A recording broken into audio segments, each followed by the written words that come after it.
Hi, everybody. I'm Pierre Bouvard, Chief Insights Officer here at the Audio Active Group at Cumulus Media and Westwood One. And today we're going to show you a powerful case study from St. Cloud, Minnesota, of a local advertiser who uses the majority of their budget on radio and how they've achieved significant impact in the marketplace.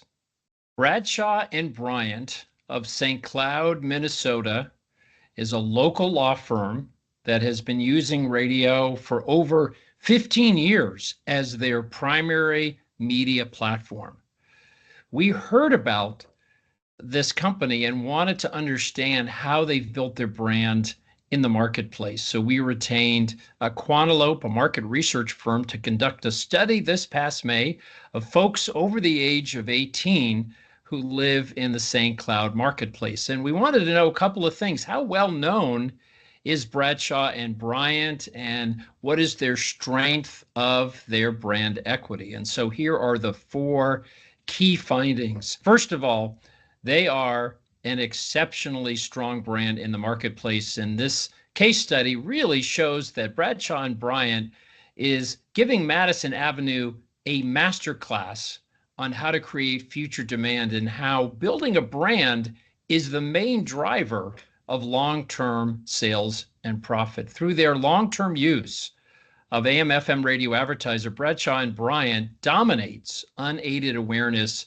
in the marketplace, and they lead in brand equity through all stages of the purchase journey. Their awareness is exceptionally strong among radio listeners, which shows that radio has really worked for them. And their ad recall is also very strongly associated with AM/FM radio. So here is the most important slide for any business, and that is the unaided awareness slide. Folks are asked to think of all of the brands within a particular category. They're not given any help, and they're asked to just name unaided all of the companies they can think of. Now, in your category, most likely the number one answer is don't know, and that's what we see here at 35%. But notice Bradshaw and Bryant has a 28% unaided awareness when consumers were asked to think of personal injury attorneys or criminal defense attorneys and asked to name which one comes to mind. And they are more than double the next brand in the marketplace. So think about this. Over 1 out of 4 people in St. Cloud can name Bradshaw and Bryant when asked to name an attorney. Now, why is it important for advertisers, especially in local markets, to continually advertise? Well, there are new, different people moving into town all the time that have no familiarity with local advertisers. So if you take a look at folks that live in St. Cloud and you break them into two groups, those that have lived in the area more than 10 years, those that have lived less than 10 years, you can see even for a heavily advertised brand like Bradshaw and Bryant, they're much better known among folks that have lived in town for more than 10 years. In fact, their unaided awareness is 4 times as high. So this is a lesson for all advertisers.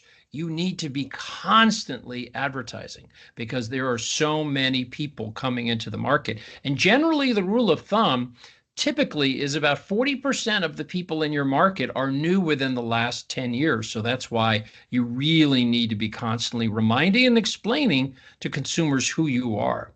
Now, one of the most important rules in advertising is the 95-5 rule developed by the Ehrenberg Bass Institute of Marketing Science. They find that only 5%, just 5% of people are in market at any point in time, whether it's for an attorney, to purchase a new car, to fix the roof, or any other type of product and service. And the vast majority of people are not in the market.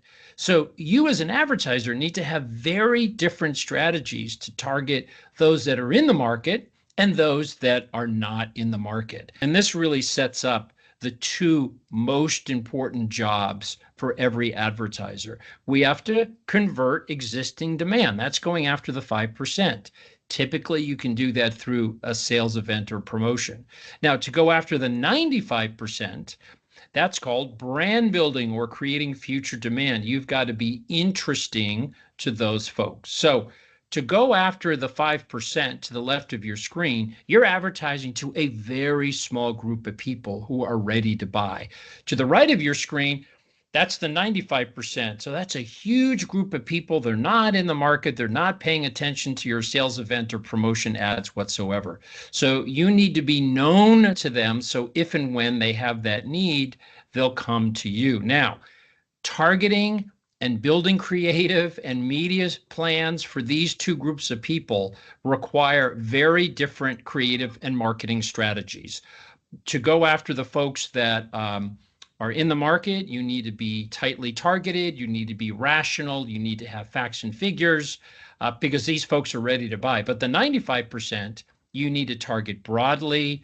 You need to have ads that are funny and entertaining and interesting because your job is just to create a memory. So if we line these two strategies up, the 5% to the left, targeting the 95% to the right, you can see very different objectives. One is to get a lead. The other one's to create a memory. One is tight targeting. One is broad targeting.